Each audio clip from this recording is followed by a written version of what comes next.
Mana surgawi. Porsi ayat bacaan diambil dari Kisah Para Rasul pasal 8 ayat 4 sampai 25. Mereka yang tersebar itu menjelajah seluruh negeri itu sambil memberitakan Injil. Dan Filipus pergi ke suatu kota di Samaria dan memberitakan Mesias kepada orang-orang di situ. Ketika orang banyak itu mendengar pemberitaan Filipus dan melihat tanda-tanda yang diadakannya, mereka semua dengan bulat hati menerima apa yang diberitakannya itu. Sebab dari banyak orang yang kerasukan roh jahat keluarlah roh-roh itu sambil berseru dengan suara keras, dan banyak juga orang lumpuh dan orang timpang yang disembuhkan. Maka sangatlah besar sukacita dalam kota itu. Seorang yang bernama Simon telah sejak dahulu melakukan sihir di kota itu dan menakjubkan rakyat Samaria, serta berlagak seolah-olah ia seorang yang sangat penting. Semua orang, besar kecil, mengikuti dia dan berkata, "Orang ini adalah kuasa Allah yang terkenal sebagai kuasa besar." Dan mereka mengikutinya karena sudah lama ia menakjubkan mereka oleh perbuatan sihirnya.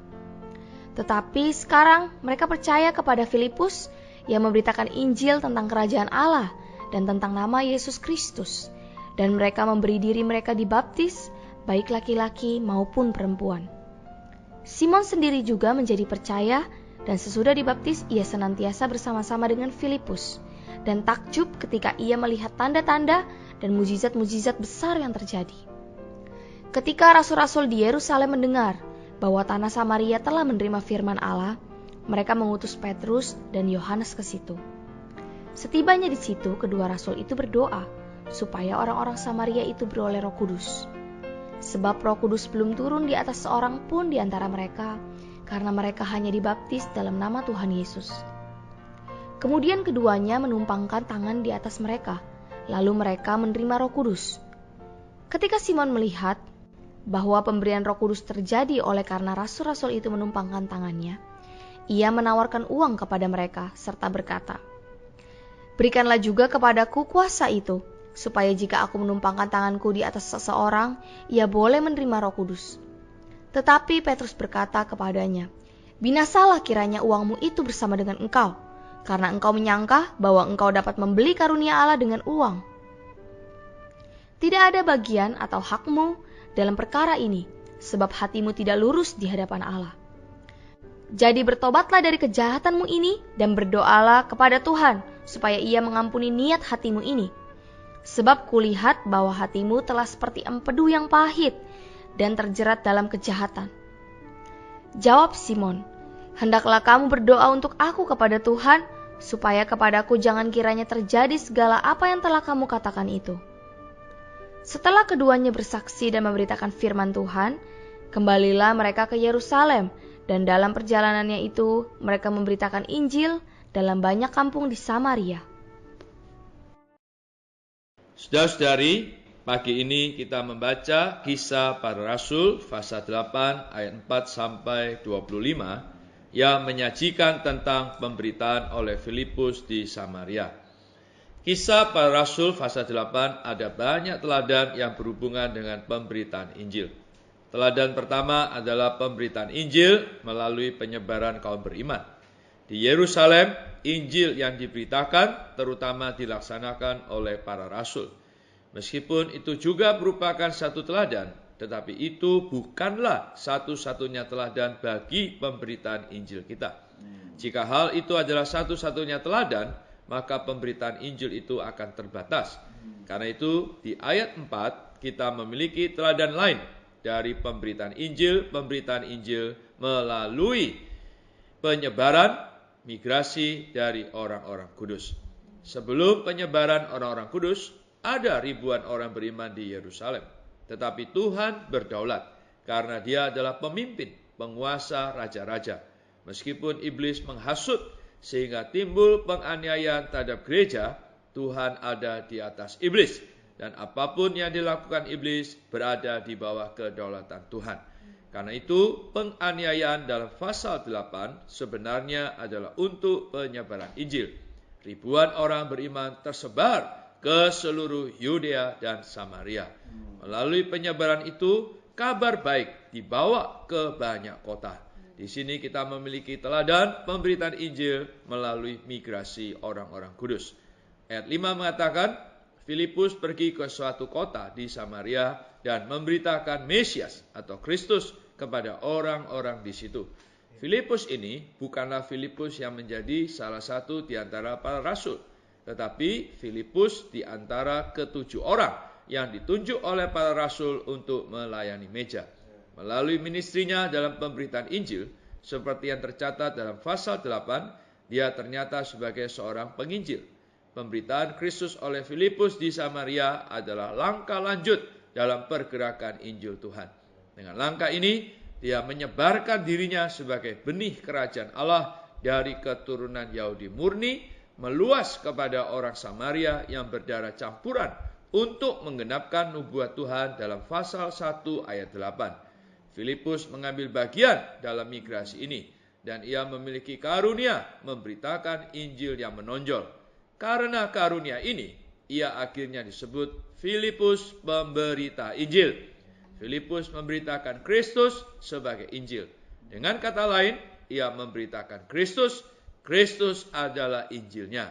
Filipus juga memberitakan kerajaan Allah sebagai Injil, sama seperti yang dilakukan Tuhan. Jadi, kita harus memberitakan Yesus Kristus sebagai kerajaan Allah.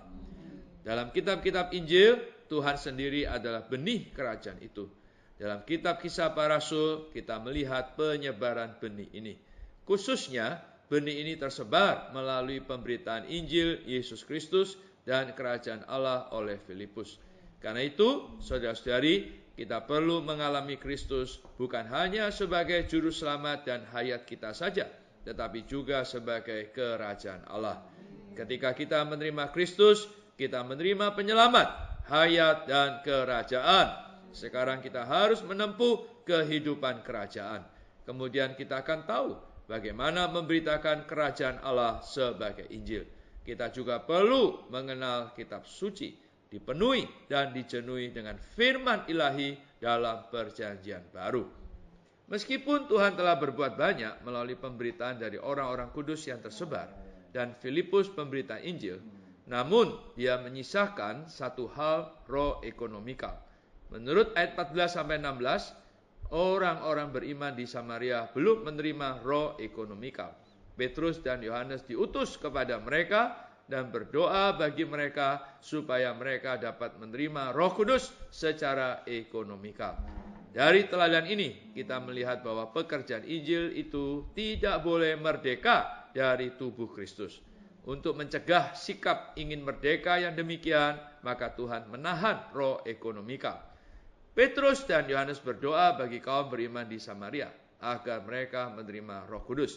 Situasi di sini berbeda dengan yang ada dalam pasal 2 ayat 38. Para rasul memberitakan dan meministrikan Kristus. Tetapi ketika para pendengar mereka bertobat dan percaya kepada Tuhan, mereka menerima roh yang ajaib dari Allah Tritunggal. Ini menunjukkan bahwa roh itu adalah diri Kristus yang bangkit dan naik itu. Penerimaan roh dalam pasal 2 ayat 38 itu adalah esensial dan ekonomikal secara umum dan al-muhid. Ini berbeda dengan penerimaan roh dalam pasal 8 ayat 15-17 yang secara khusus menerima roh itu turun ke atas kaum beriman secara ekonomikal. Sebelum Petrus dan Yohanes datang, Roh Kudus belum turun atas kaum beriman di Samaria. Ini bukan berarti ketika kaum beriman di Samaria percaya kepada Tuhan, mereka tidak menerima Roh Kudus di aspek esensial. Menurut pengajaran Perjanjian Baru dalam Efesus pasal 1 ayat 13 dan Galatia pasal 3 ayat 2, di aspek esensial mereka pasti telah menerima Roh Kudus ketika mereka percaya dan dilahirkan kembali.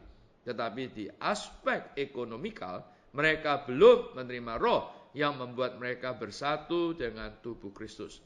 Roh Kudus tidak turun ke atas mereka secara luaran dan secara ekonomikal, karena perlu menanti kedatangan para rasul untuk membawa mereka masuk ke dalam kesatuan dengan tubuh Kristus. Sebab pembangunan gereja secara real dimulai di Yerusalem melalui rasul. Kasus ini berbeda dengan kasus orang-orang dalam rumah Cornelius. Ketika orang-orang dalam rumah Cornelius percaya Tuhan, di aspek esensial mereka telah menerima Roh Kudus sehingga mereka dilahirkan kembali bersama dengan itu juga di luar, di aspek ekonomikal mereka menerima Roh Kudus supaya mereka dibaptis masuk ke dalam tubuh Kristus dan bersatu dengan tubuh Kristus. Ini terjadi karena saat itu Injil langsung diberitakan oleh Petrus yang memainkan peran utama dalam permulaan pembangunan gereja secara real. Petrus dan Yohanes diutus ke Samaria, bukan hanya untuk memperkuat pemberitaan Injil Filipus, tetapi juga untuk membawa gereja di Samaria ke dalam kesatuan dengan tubuh Kristus melalui penumpangan tangan mereka. Roh Kudus mengakui penumpangan tangan ini dan turun ke atas orang-orang Samaria. Ini menandakan kesatuan mereka dengan tubuh Kristus. Dengan jalan ini, ketika kaum beriman Samaria percaya Tuhan Yesus, mereka menerima Roh Kudus di aspek ekonomikal selain menerima Roh Kudus di aspek esensial. Di ayat 9-13 kita melihat bahwa seorang yang bernama Simon yang mempraktekkan sihir di kota Samaria percaya kepada Tuhan dan dibaptis. Karena itu dia pasti telah mengalami keselamatan dalam tahap awal. Tetapi ia belum diselamatkan dari pikiran dan perilakunya yang jahat tentang uang. Karena itu dia perlu bertobat atas kejahatannya supaya dia bisa menerima pengampunan Tuhan. Kalau tidak, dia akan menerima hukuman bersama uangnya. Setelah Petrus dan Yohanes bersaksi dan memberitakan firman Tuhan, kembalilah mereka ke Yerusalem dan dalam perjalanannya itu mereka memberitakan Injil dalam banyak desa di Samaria. Saudara-saudari, mempersaksikan firman Tuhan adalah bersaksi berdasarkan pengalaman pribadi terhadap Tuhan dan memberitakan firman Tuhan berarti memberitakan dan mengajar menurut wahyu Tuhan. Untuk bersaksi, kita perlu pengalaman penglihatan dan kenikmatan terhadap Tuhan atas hal-hal rohani. Mari kita berdoa. Tuhan Yesus, terima kasih padamu Tuhan atas firman-Mu pada pagi hari ini. Oh Tuhan Yesus, Tuhan melalui para murid-murid dan para kaum saleh, oh Tuhan, Injil-Mu terus diberitakan. Oh, di mana membuktikan bahwa Engkau adalah Tuhan yang terus bergerak. Tuhan, Kau bergerak melalui dan di dalam kaum beriman-Mu. Tuhan Yesus, pakailah kami ya Tuhan. Oh Tuhan, kami juga mau menjadi saksi-saksi-Mu yang hidup. Tuhan, benih hayat ilahi yang ada di dalam kami juga perlu melalui penginjilan, pemberitaan firman, bisa ditaburkan di banyak orang. Oh Tuhan, karena itu pimpin kami selalu, sehingga kami memiliki selera terhadap firman kebenaran. Karena kami selalu disusun oleh firman kebenaran-Mu. Dan kami juga mau mengalami, menikmati Engkau yang hidup. Oh, sehingga pengalaman atas diri-Mu, Tuhan, menjadi kesaksian di atas diri kami. Oh Tuhan, sehingga kami mempersaksikan Engkau yang hidup, bukan secara doktrinal, tetapi melalui pengalaman kami sendiri. Tuhan, Engkau yang hidup boleh dipersaksikan, sehingga banyak orang melalui kesaksian ini, Tuhan, bisa juga mengenal Engkau, melihat Engkau, bahkan menerima Engkau. Syukur padamu Tuhan. Hai kaum Israel, pergi ke ujung bumi, wartakanlah Allah penuh kasih, biar semua paham Yesus napkan tebusan, Dia tak rela satu pun binasa. Wartakanlah segera kabar suka, wartakan Yesus tolong orang dosa. Tengok banyak orang dosa yang sesat, terus terikat jadi budak iblis. Tiada yang beri tahu tebusan telah genap, Yesus menang bangkit dari mati. Wartakanlah segera kabar suka, wartakan Yesus tolong orang dosa. Yesus tolong manusia lepas dosa, benih Adam mati dalam Yesus. Kita harus maju tanpa takut, bawa orang dosa pada Yesus. Wartakanlah segera kabar suka, wartakan Yesus tolong orang dosa. Mari, mari semua bangsa di dunia, kabarkanlah kurnianya yang jaya, biar semua jelas Allah jadi manusia. Berikan